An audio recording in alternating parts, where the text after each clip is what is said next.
दोस्तों स्वागत है आपके अपनी यूट्यूब चैनल प्रीतम भोजपुरी अपडेट में। अभी से वीडियो कर दीजिए लाइक, चैनल बनाए दोस्तों सब्सक्राइब वाला चैनल वाली होती भोजपुरी सभी छोटी बड़ी खबरें आप तो इसी चैनल में देखने को मिलती रहती है।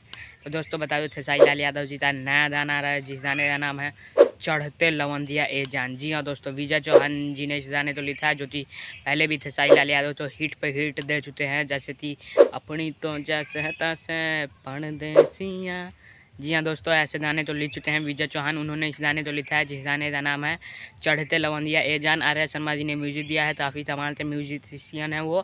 और बता दूं कि खेसारी लाल यादव शिल्पी राज थी हिट जोड़ी और बवाल जोड़ी, इस समय थी ट्रेंडिंग जोड़ी आपको देखने को मिलेगी इस गाने में। और बता दूं म्यूजिक वाइड यूट्यूब चैनल पर इसे रिलीज़ किया जाएगा। अभी ये गाना कमिंग सून में है, लेकिन जल्द इसका रिलीज डेट आएगा जिस गाने का नाम है चढ़ते लवंदिया ए जान। पोस्टर में लुक देख सकते हैं, जिस तरह का लुक है पता चल रहा है कि डायरेक्ट वीडियो हो जाए तो रिलीज़ हो सकता है, या फिर ये बहुत ही हाई लेवल का गाना हो जाए। जी हाँ दोस्तों, क्योंकि फाड़ू और बवाल और तहलका मचाने वाला गाना बोल दिया है म्यूजिक वाइड ने, जो कि आप पढ़ सकते हैं, जो कि उन्होंने कैप्शन में लिखा है। तो आप जाइए देखिए, अभी रिलीज़ तो नहीं हुआ है, जब जो नए नए गाने आ रहे हैं उसे देखिए और प्यार दीजिए। जय हिंद, जय